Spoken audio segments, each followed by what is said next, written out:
What are the best supplements to treat cortisol? We're continuing our cortisol series. If you figured out, okay, I think I have low cortisol or high cortisol, my cortisol's off. Now, what do I do about it? We're diving in today the things that you can take to do just that. Welcome to She's Healthy, a podcast for ambitious women on their journey to become the healthiest version of themselves. I'm your host, Lori Aikman.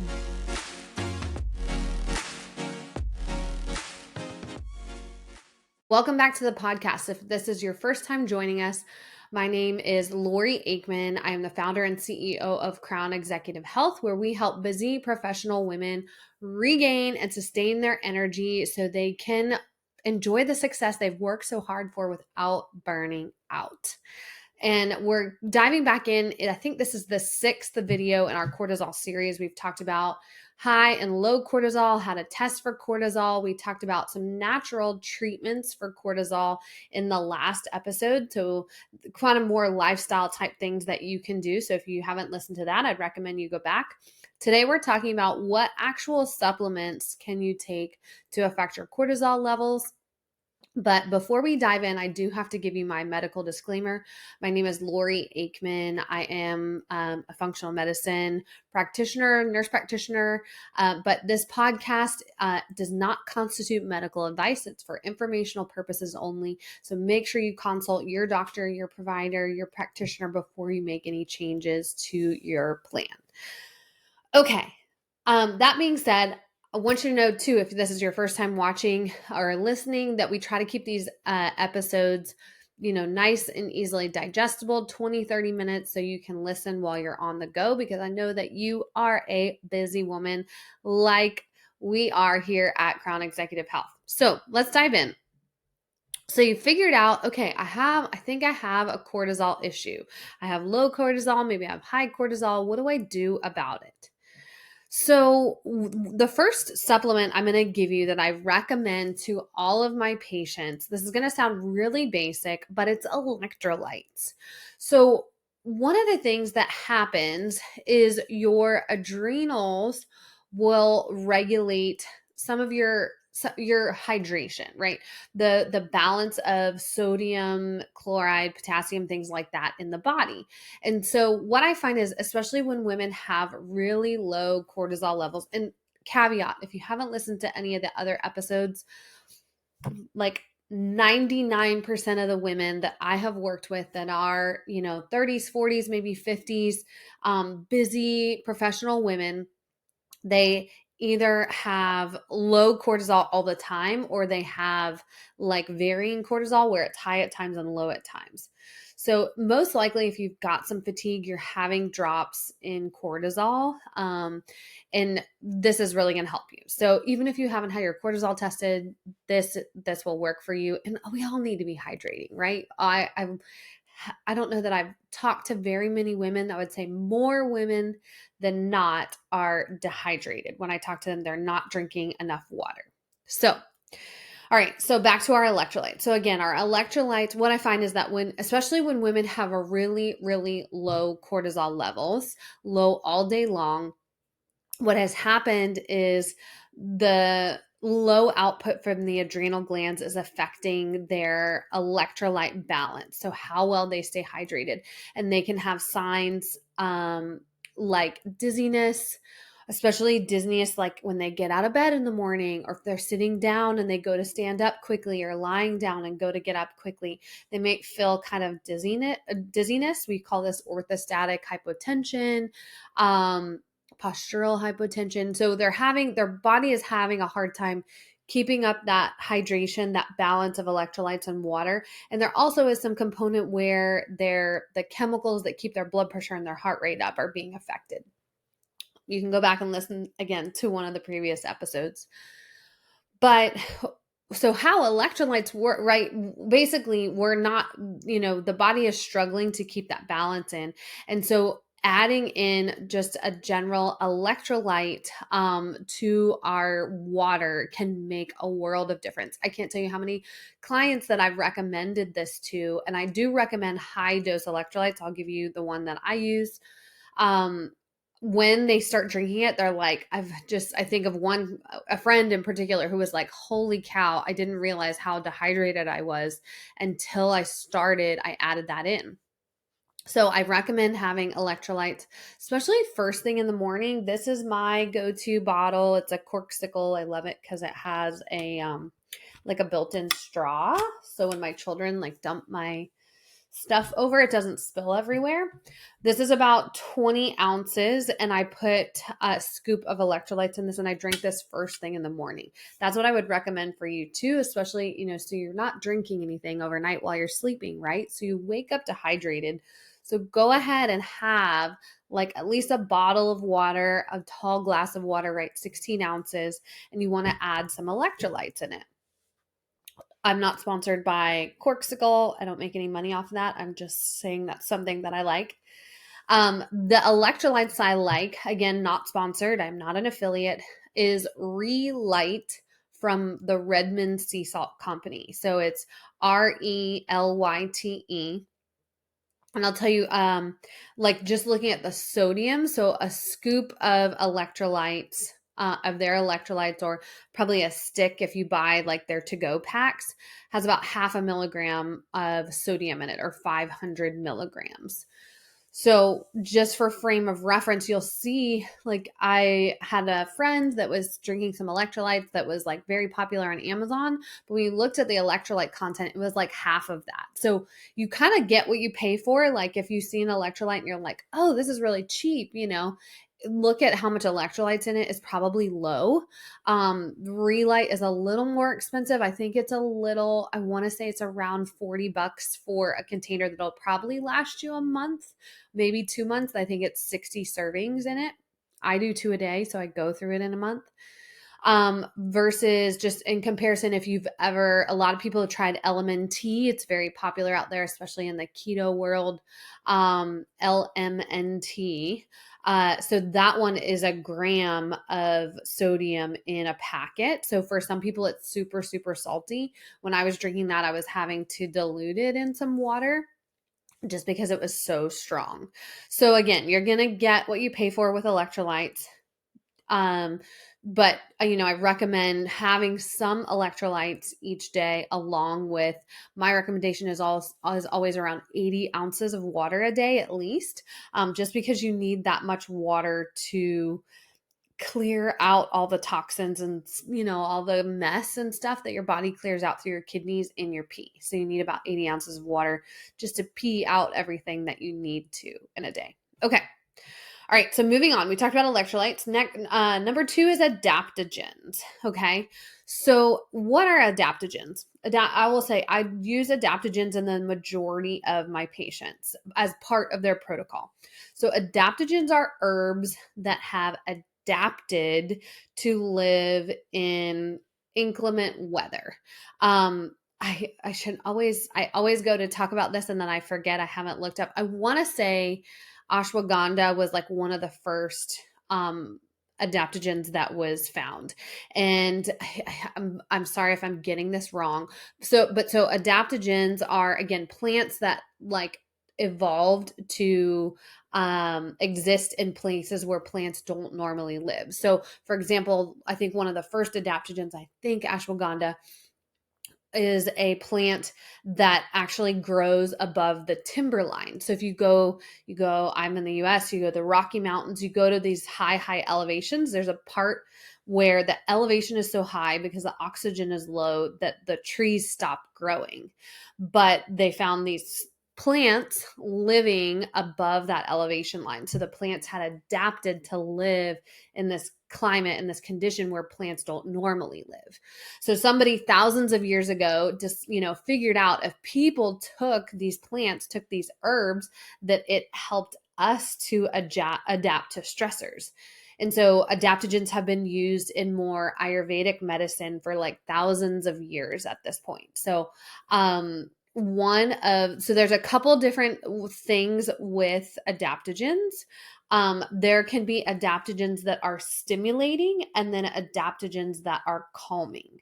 So This can be things like Siberian ginseng is a very stimulating, I think schizandria is how you pronounce it, is more a stimulating adaptogen. So if you do a quick, Google search, you'll find some articles on out there about what, adaptogens are help to stimulate. So if you're like struggling with fatigue and struggling with just brain fog, things like that. So, a stimulating adaptogen might be helpful for you during the daytime.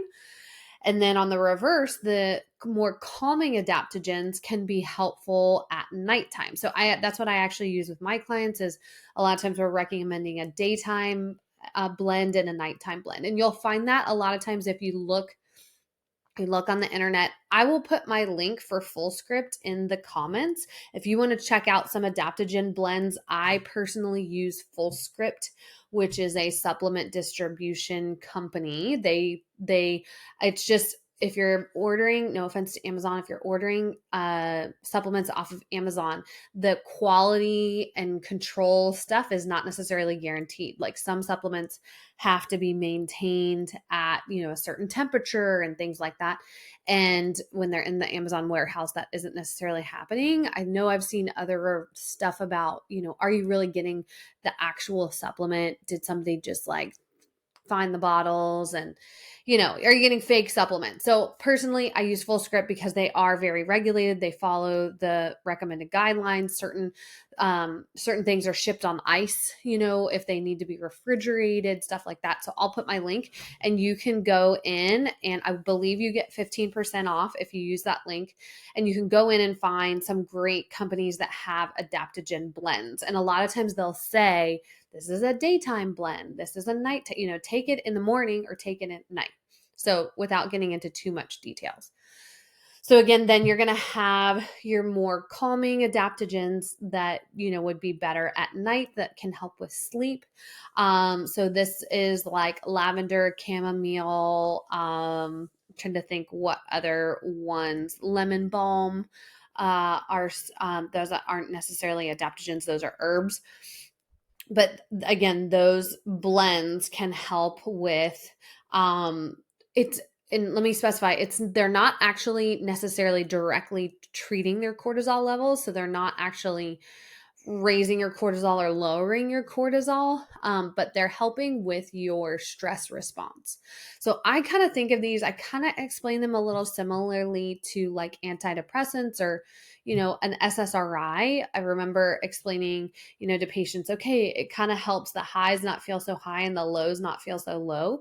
The same thing kind of is with the adaptogens. It can help, again, the highs not feel so high and the lows not feel so low.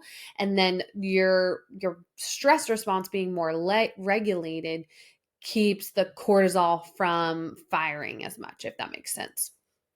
So the next supplement I'm going to talk about actually does directly affect your cortisol levels. So the next supplement I'm going to talk about is the licorice. I want to give you this disclaimer. I'm talking about this supplement, but I don't recommend that you like go out and buy licorice and go ahead, and just treat yourself. I recommend that you actually know what's going on with your cortisol levels before you would take something like this. Of course, I recommend working with a practitioner that can create a recommendation, a protocol for you based on your test results. But for informational purposes only, again, remember that medical disclaimer. So licorice actually directly affects your cortisol levels. Licorice actually makes your cortisol levels active for a longer period of time. Caveat being, licorice can drive up your blood pressure. So if you're somebody who has blood pressure issues, you don't want to do that. And this is licorice extract. This is not just like licorice candy. So this is like a licorice supplement. So because of the way it works, it can drive up blood pressure. I have seen it, not in a lot of people, but I have seen it affect kidney function before. So if you're somebody who doesn't have normal kidney function, this would be caution. High blood pressure would be caution with use. And the other thing is you don't want to use it long term. You don't want to use it without somebody kind of monitoring what's going on. But again, that this is one of the supplements that does directly affect cortisol and making it active for a longer period of time. So what I find is that most of my clients, that once they get on this, they feel a boost in their energy really fastly, like really quickly, like within the first, few weeks, usually within the first week, if not like 2 weeks or so, they'll feel a boost in energy when they start this. Other caveat, licorice is actually used if you've ever taken any kind of supplement before. So there's something called DGL. I'm going to pronounce it wrong, but it's like the deglycerinated licorice. So the glycerin that's removed is the part that affects cortisol. So when you see DGL, it's typically used for stomach symptoms. It can be used in a more natural supplement for treating like indigestion and reflux and things like that. It can have a little antimicrobial property. So like it would, work against bacteria that might be growing there. So it's, again, not something that you want to just take flippantly without a recommendation, without knowing what's going on in your body. And again, you don't want to take these things long term because of the active, properties that it has, and it can have adverse effects long term. So I love Dr. Dan Kalish is a functional medicine doctor that I have taken courses from, learned from, and he always, says every supplement can be helpful, but can also be harmful. So just because it's a natural supplement, right, doesn't mean go ahead and take it willy-nilly, keep taking it forever. You, again, want to understand the specifics of taking the supplements and taking it for a limited period of time. Okay. So finally, the last one I'm going to talk about. So we talked about electrolytes. We talked about adaptogens. We talked about licorice. I'm going to talk about glandulars. So what that means, so in particular, in relation to cortisol, a supplement that I will use with my clients is something called adrenal cortex. So what that means is your adrenal glands, they're kind of like these little somewhat triangle shaped organs. They sit on top of your kidneys. So you have one on your right kidney, one on your left kidney. And the adrenal cortex is part of, so you have the medulla and the cortex, and different hormones and chemicals are produced in the different zones, different areas of the adrenal gland. So an adrenal glandular, particular adrenal cortex, is actually taking adrenal gland from typically a cow or a pig, and they put it in, they take it, I don't know, do whatever they do to process it and put it in capsule form. And when, again, this is somebody discovered along the way, when we take cow or pig adrenal cortex, it gives our body sometimes those factors that it's missing, that it's like struggling to produce, and it can help to get the body to function normally again. So again, this isn't one that necessarily affects cortisol directly, but it affects the adrenal glands and can affect your adrenal gland, like the output of chemicals and hormones from your adrenal glands. There's not a ton of specifics around this. So and again, I'm not diving into like the pharmacokinetics of all these supplements, but just generally some things that help. I personally, when I have taken this, I don't notice a huge shift in my energy. I will tell you, I still use it with my patients and my clients, but I have patients and clients that when, like, if they've tried to wean off of this, sometimes we wean off or, at an earlier date. And then if they're not able to, we extend their protocol for a little bit longer.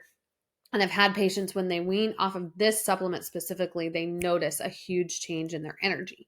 So again, that's not something I've noticed personally, but I have patients and clients that have noticed that.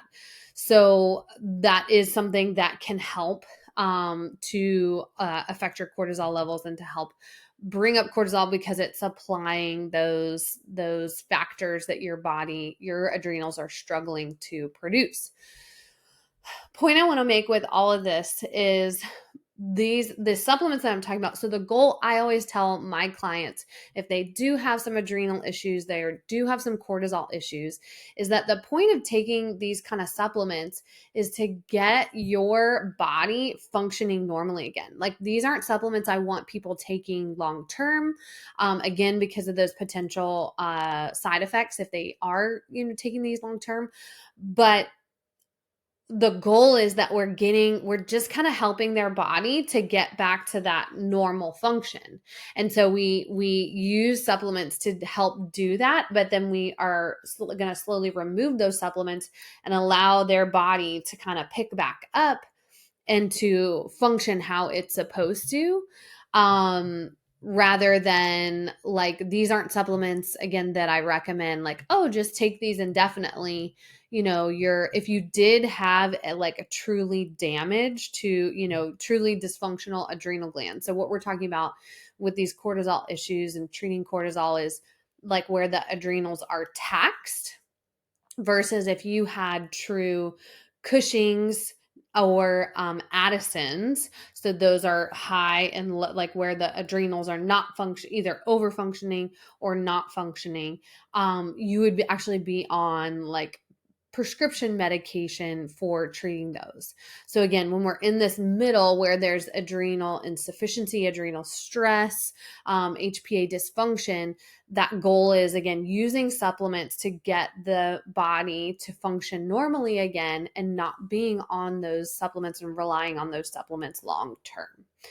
Okay, so I hope this was helpful. So if you have been struggling with your cortisol, you think you're struggling with your cortisol issues, especially if you have fatigue, that is, fatigue and trouble losing weight are the top two complaints I hear from women, patients that I work with, clients that I work with, people in the DMs on social media or comments on YouTube.